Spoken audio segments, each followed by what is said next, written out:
Assalamualaikum warahmatullahi wabarakatuh. Bapak Ibu sekalian, pada kesempatan ini saya akan menyampaikan tentang eh, delivery strategi khusus untuk mata pelatihan Agenda 2, pelatihan kepemimpinan nasional tingkat 2 di Sumatera Barat. Saya mulai dengan share screen.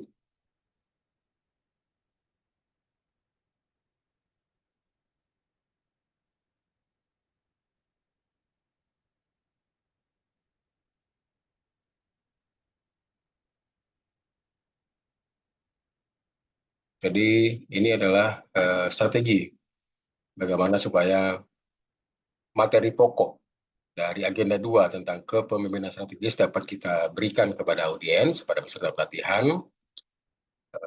Tentu saja kita berharap ini bisa diterima dengan baik oleh peserta peserta dari pelatihan tersebut.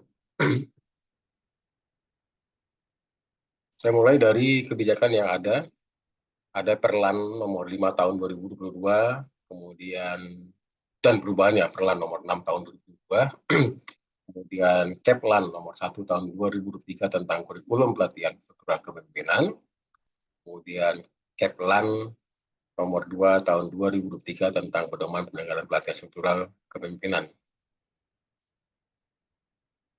Untuk pelatihan kepemimpinan tingkat nasional, tingkat 1, itu orientasinya adalah kepemimpinan kolaboratif, kemudian yang tingkat 2 untuk kepemimpinan strategis, lalu yang untuk pelatihan kepemimpinan administrator sebagai kepemimpinan kinerja kompetensinya, kemudian yang terakhir adalah pelatihan kepemimpinan pengawas untuk kompetensi, untuk masa kompetensi kepemimpinan dan pelayanan. Nah, untuk pelatihan kepemimpinan nasional tingkat 2 ini ada 4 area pembelajaran. Yang pertama tentang agenda mengelola diri, kemudian agenda kepemimpinan strategis, kemudian yang ketiga agenda manajemen strategis, dan agenda aktualisasi kepemimpinan strategis. Yang pertama itu ada 2 area, yaitu energi kepemimpinan dan integritas kepemimpinan. Sementara yang untuk yang nomor 2, agenda nomor 2 ada 3 area, kemudian yang untuk agenda pembelajaran yang ketiga ada 4, dan yang agenda pembelajaran yang keempat ada 4 area juga.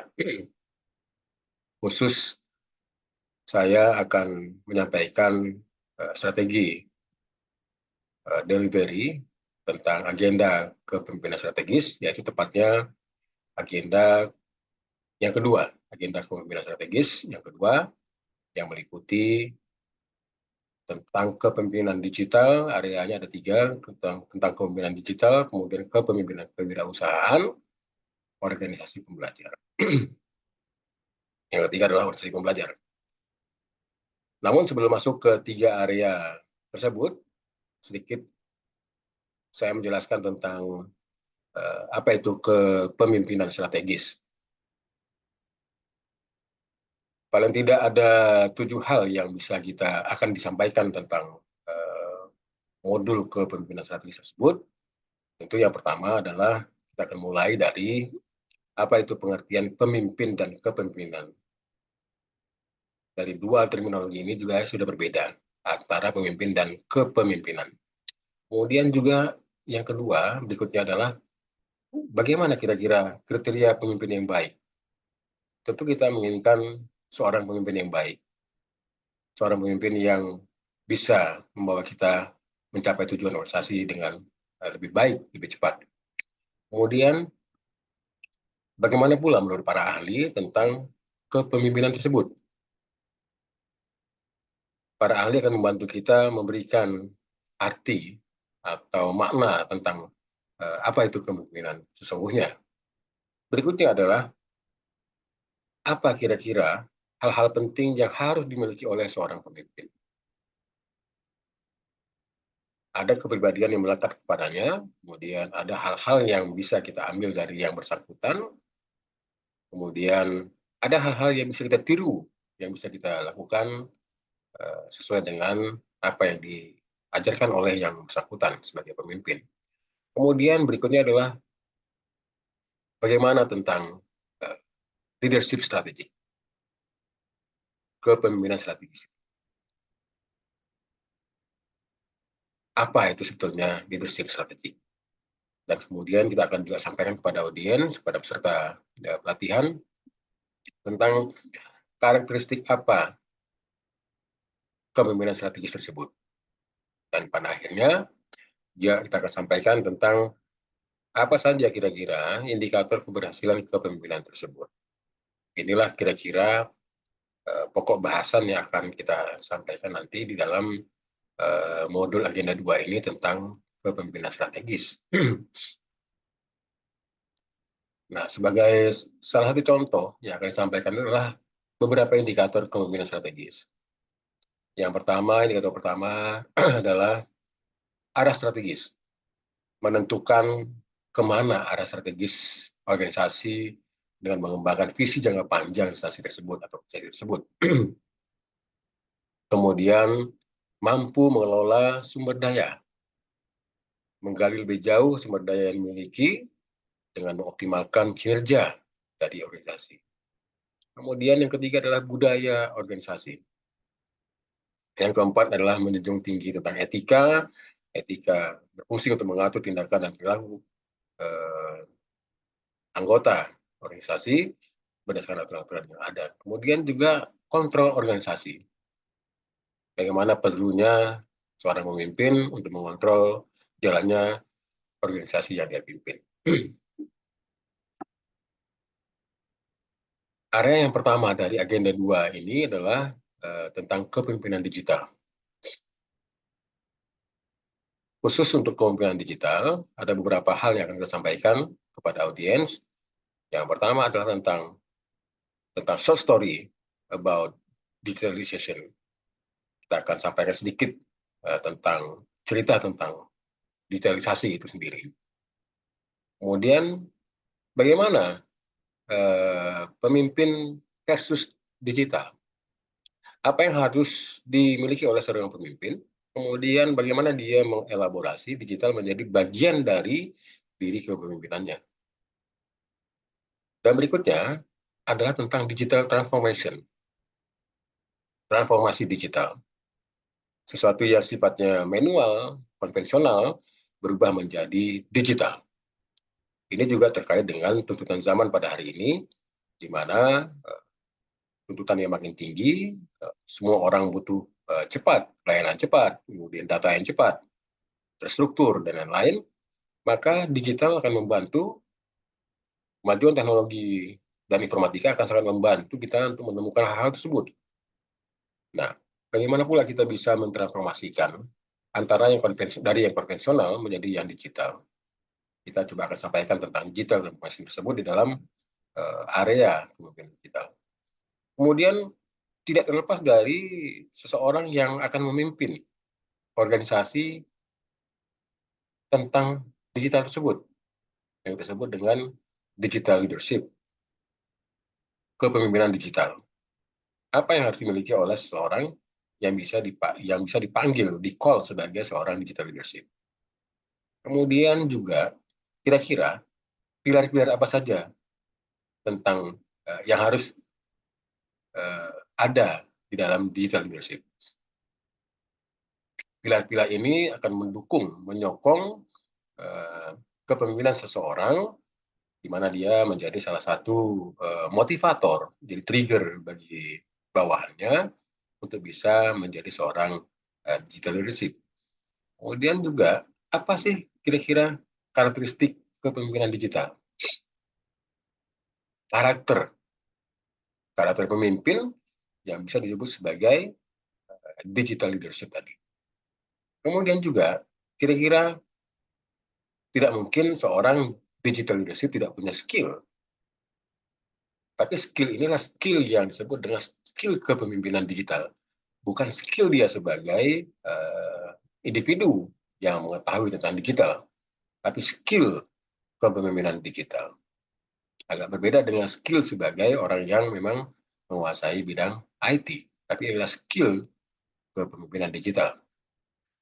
Dan juga yang terakhir tentu kita akan sampaikan tentang kompetensi digital seseorang. Jadi dengan beberapa menu ini diharapkan nanti audiens peserta pelatihan akan mengetahui kira-kira seperti apa model kepemimpinan digital tersebut. Nah, tadi seperti yang saya katakan tentang digital leadership adalah konsep, kira-kira adalah konsep yang mengacu pada kemampuan seseorang untuk memimpin dan mengelola yang didorong oleh teknologi digital.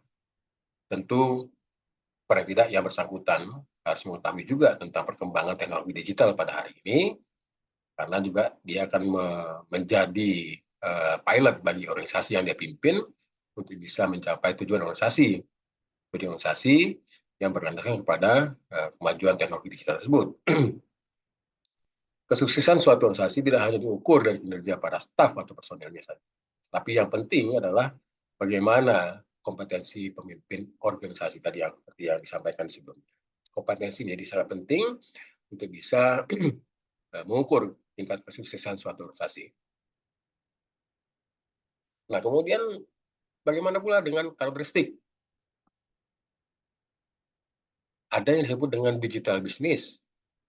Jadi seorang pemimpin digital leadership itu harus punya karakteristik sebagai digital business. Kemudian dia juga harus punya karakteristik seperti social attitude. Kemudian dia juga harus punya karakteristik seperti sebagai seorang yang punya konsep atau general mindset. Ini beberapa karakteristik kepemimpinan digital yang harus dimiliki. Bukan kemampuan dia sebagai individu yang menguasai digital, tapi adalah kepemimpinan digital. Ada paling tidak ada tiga karakteristik yang mesti dimiliki oleh seorang tersebut. Nah, ini contoh di Kota Padang yang sudah mulai menerapkan kemajuan teknologi informatika di segala bidang. Nah, misalnya yang pertama, sudah dibangun dan dijalankan aplikasi e-kelurahan. Jadi mulai pada suatu waktu nanti ketika itu masyarakat yang berurusan dengan kantor lurah itu tidak perlu lagi harus face to face dengan petugas di kelurahan. Dia cukup membuka aplikasi kelurahan untuk bisa mendapatkan dokumen yang dimilikinya. Pindah alamat, kemudian dokumen-dokumen ADM lainnya bisa dia dapatkan melalui aplikasi tersebut. Ini mengurangi presentasi tatap muka kita dengan para petugas, kemudian dia bisa paperless, bisa BBM-less juga, karena dia tidak harus menunjukkan telurahnya, dia cukup di rumah saja, dia buka aplikasinya dan dia akan mendapatkan dokumen administrasi yang dia perlukannya. Kemudian juga di Kota Padang sudah dikembangkan aplikasi yang disebut dengan aplikasi e-payment untuk pembayaran distribusi menara telekomunikasi atau tower. Ini ditujukan kepada seluruh provider yang ada di Kota Padang, sehingga para provider tersebut tidak harus kemana, harus ke counter-counter bank untuk membayar distribusi yang jumlahnya cukup banyak. Bahkan ada yang ratusan juta rupiah. Sehingga dengan aplikasi e-payment, dengan menyembuhkan atau menampilkan eh, apa virtual account masing-masing, dia bisa membayar retribusinya dari manapun, kapanpun, dan oleh siapapun sepanjang dia memiliki virtual account.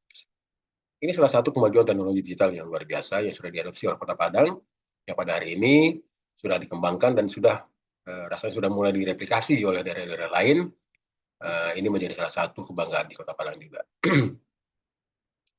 Nah, kemudian kita susun juga waktu itu di Kota Padang tentang potensi ekonomi digital di Kota Padang. Apa itu potensinya? Di antaranya adalah penduduk kita sudah hampir 1 juta jiwa, mendekati 1 juta jiwa. Lalu ada 10 kampus besar dengan ribuan mahasiswa. Ada 37 hotel berbintang dan 51 hotel biasa di Kota Padang. Kemudian jumlah perusahaan besar, lebih dari 3.000 perusahaan. Ada 14 pesantren dengan 4.000 orang murid. Ada rumah panti, kemudian rumah anak asuh dan lain-lain. Rumah makan, restoran, kemudian pasar, juga ada mall dan plaza. ini adalah potensi digital di Kota Padang yang bisa kita dongkrak, kita dorong, kita support. Misalnya untuk melakukan pembayaran tidak dengan tunai, kemudian bisa belanja online dan lain-lain. Ini adalah salah satu pemanfaatan teknologi digital di Kota Padang yang bisa kita contohkan untuk daerah lain. Namun demikian, ada juga pemanfaatan teknologi non digital untuk terutama ya yang bisa kita lihat di sini untuk transportasi misalnya rambu dan marka jalan, kemudian driving behavior itu juga bukan merupakan digital mindset, tetapi itu adalah perilaku seseorang, kebiasaan seseorang ketika dia berada di jalan raya. Kemudian juga lighting system. Lighting system ini adalah membantu para pengendara untuk bisa mengetahui medan area yang dia lalui dan environment. Ya, jadi ini bukan salah satu contoh layanan yang cerdas, tapi yang non digital. Nah, area yang kedua adalah kepemimpinan kewirausahaan. Agak sulit kita mencari literatur tentang ini, tetapi saya coba untuk meramunya dari beberapa literatur dan jurnal yang kita kumpulkan. Ada 7 paling tidak hal-hal penting yang ingin kita sampaikan tentang pola atau area kepemimpinan kewirausahaan ini. Yang pertama tentu adalah pengertian kepemimpinan kewirausahaan. Kemudian definisi kepemimpinan kewirausahaan. Lalu juga entrepreneurial leadership, kepemimpinan kewirausahaan. Lalu sama dengan yang digital tadi, tentang apa itu kira-kira karakteristik kepemimpinan kewirausahaan yang harus dimiliki seorang sehingga dia bisa dikatakan sebagai memang betul-betul entrepreneurial leadership tersebut.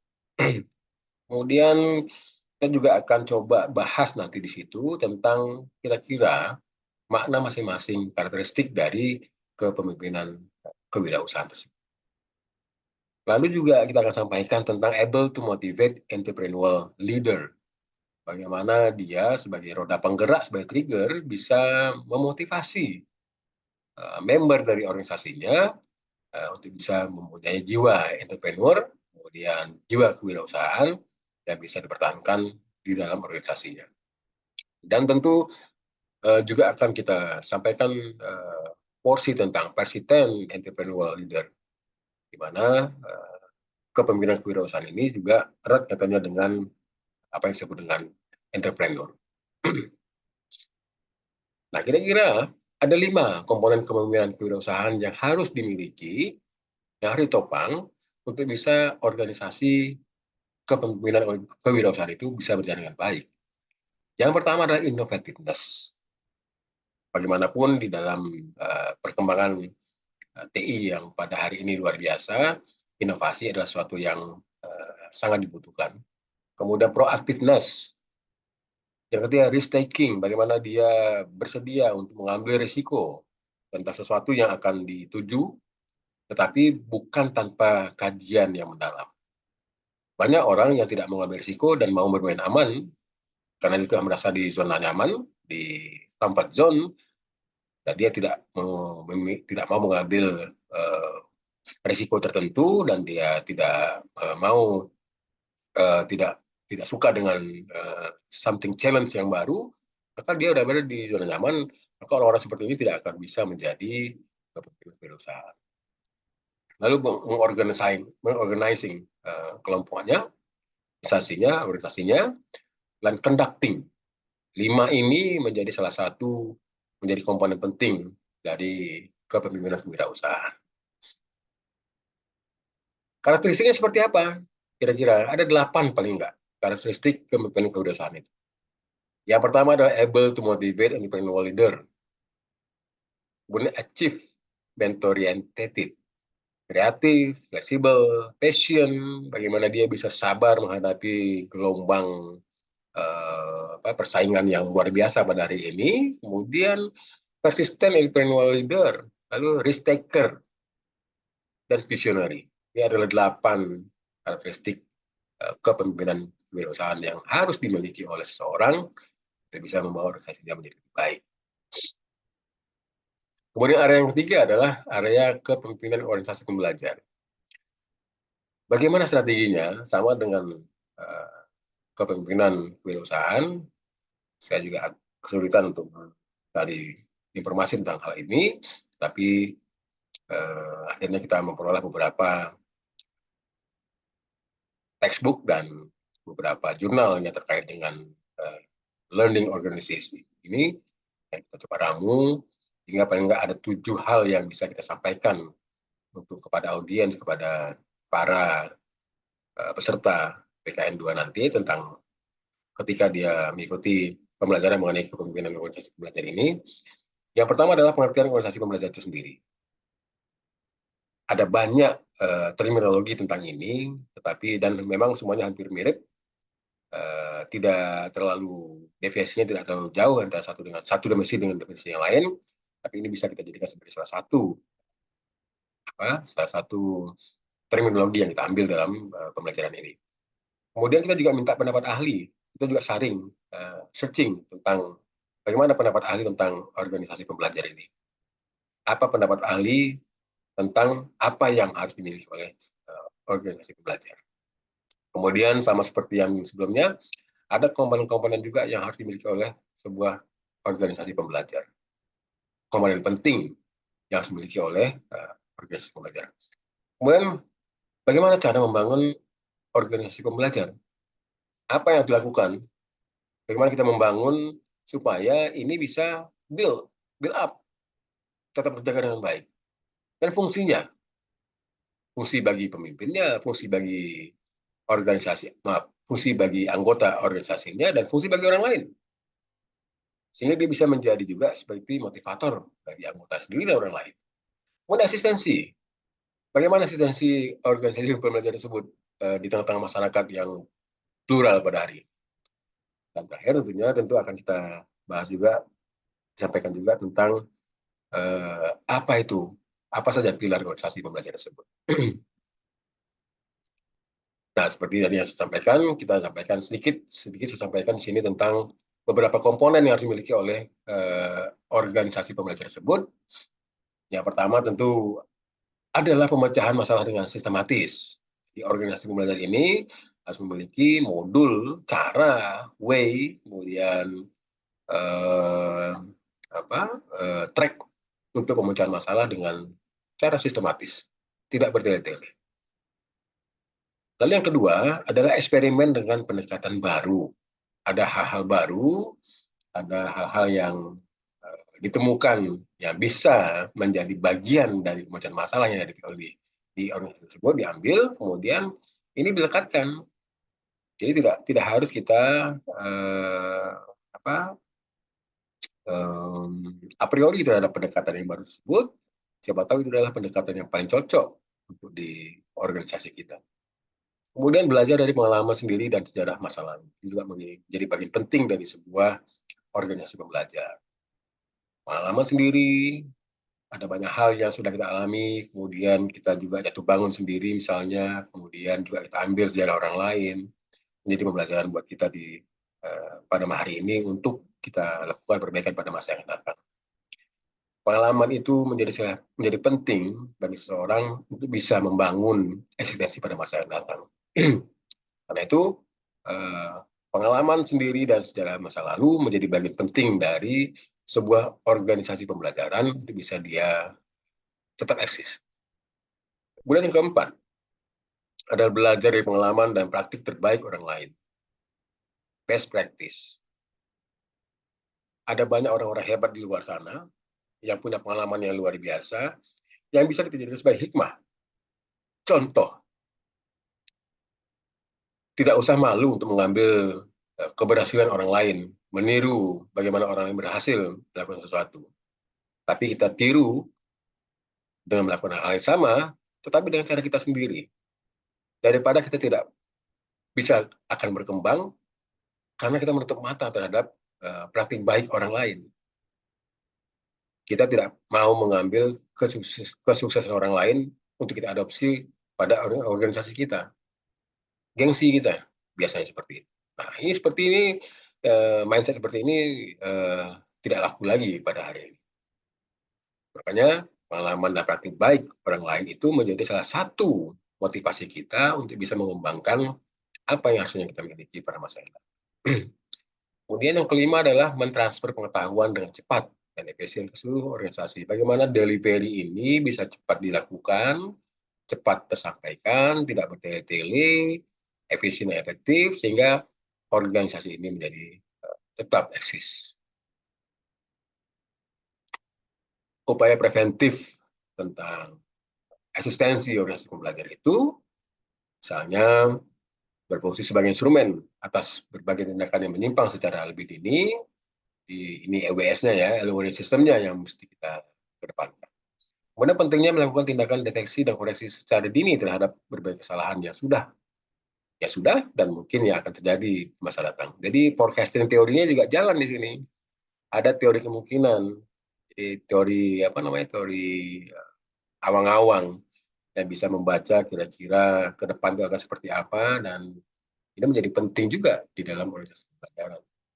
Kemudian tindakan koreksi merupakan bagian dari komitmen organisasi dalam membangun organisasi pembelajaran. Sehingga dapat dikatakan bahwa tidak ada organisasi pembelajaran tanpa tindakan deteksi dan koreksi. Dua hal di atas tadi sudah menjelaskan tentang kalimat yang terakhir.